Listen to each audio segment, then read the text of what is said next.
Ayan, so napasarap na naman yung tambay natin dito sa ating palaisdaan. Ayan. So time check po. 8:51. Kaya tayo na pagalitan ng mga customer natin eh.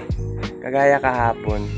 So meron mga customer doon, dalawang batch na naghihintay. Sabi, kanina pa daw sila balik ng balik. Tapos tayo, nataon talaga kahapon din na may mga emergencies tayo. Pero ngayon, walang emergency. So, andito naman tayo nalibang sa ating mga alagang isda. Ayan. So, iba talaga no pag andito ka sa sarili mong barracks. Andito ka sa sarili mong kumbaga heaven of fun. Ayan.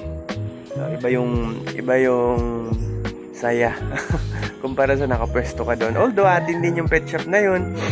Pero ewan ko, mas magaan yung loob ko dito sa backyard. Good morning po. Magandang araw.